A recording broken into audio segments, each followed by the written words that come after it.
In the aftermath of the death of George Floyd, Maryland House Speaker Adrian Jones and Senate President Bill Ferguson each introduced a slate of legislation designed to be the most consequential law enforcement reforms in a half a century.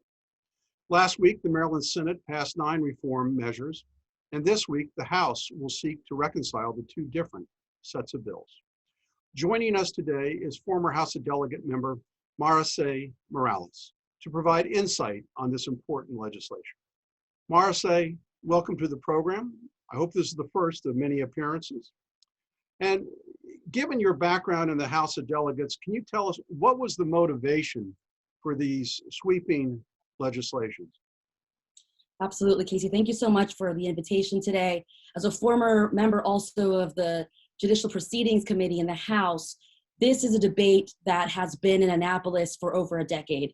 But like you mentioned, finally the leadership of both the House and the Senate have taken up these important bills. And the motivation really is to reform our Public Information Act to reflect values of transparency and accountability in matters of misconduct among law enforcement. We know that we have heard from the momentum of the Black Lives Matter movement and anti-racist type of efforts around the country.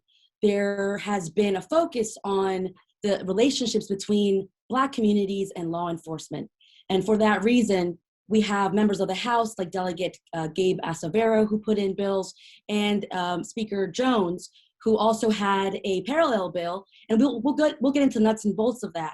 And then in the Senate, we had Senator Jill Carter, who also pushed for this reform. So it's incredibly important, and it really is a long time coming, even from when I was in the House working alongside then Delegate Jill Carter. So to her, all of the accolades and just congratulations, because this has been a fight that she has been pursuing ever since she was first elected to the House as a representative of the city of Baltimore.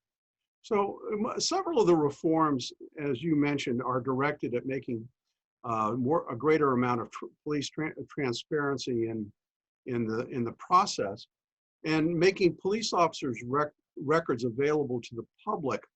Now, law enforcement, they question the need for some of this transparency because they're trying to balance against officer safety.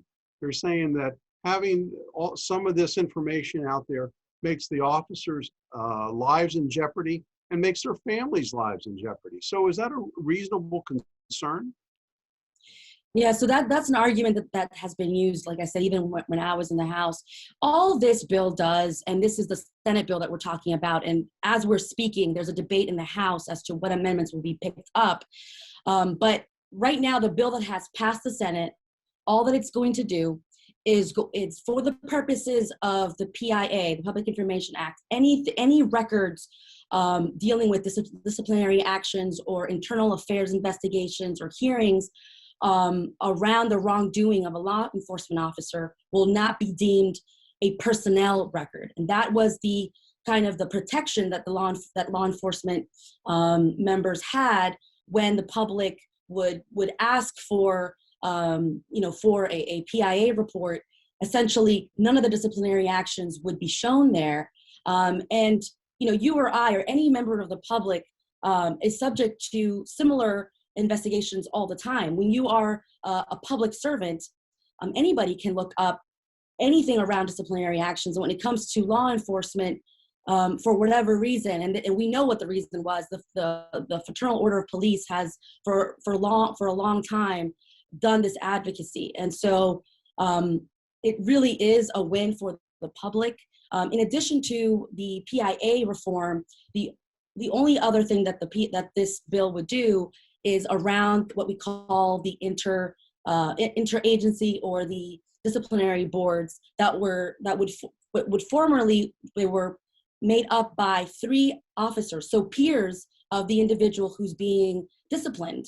And in any place of employment, when you're being sanctioned, it's really not common practice to have your peers or even somebody that's beneath you, right, to have a say as to whether there was wrongdoing. There's all kinds of different dynamics at play there. Usually it's your superiors or maybe an impartial individual. And so that's the only other section that of the PIA that. But even public employees have their personnel records protected. I mean, this seems to go a step further. And I've served on citizen complaint boards and know that not all complaints that are leveled against the police have legitimacy to support them.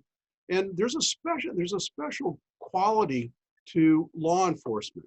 We're dealing with people who are charged with crimes, many of them who are guilty of committing crimes.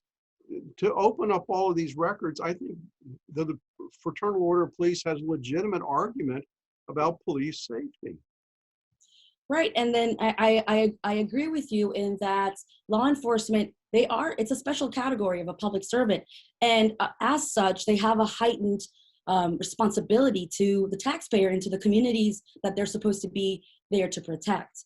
And so it's already, and I know a lot of law enforcement individuals, they're my friends. I work with them in court, and here in Montgomery County, we're very blessed to have individuals who do their jobs and go and get up to work every day and do the right thing. But for the individuals who, for whatever reason, use excessive force or don't go by the very requirements and the very laws that they're supposed to be held to and scrutinized to, then that's where this change really will make a difference. And that is allowing members of the public to be a part of these interdisciplinary boards, or interagency, disciplinary boards. And they're still gonna continue to have one member, one peer, so one law enforcement member will continue to be a part of that board, and there will be 2 members of the public that will be added to that board. Well, so, I want to say thank you for your expertise on this matter. We're gonna have you back once the House passes the reconciled version so we can get into the specifics of all of the reforms that are contained in these nine very different pieces of legislation. So I want to thank you for appearing today and look forward to seeing you in the near term. Thank you so much. Absolutely.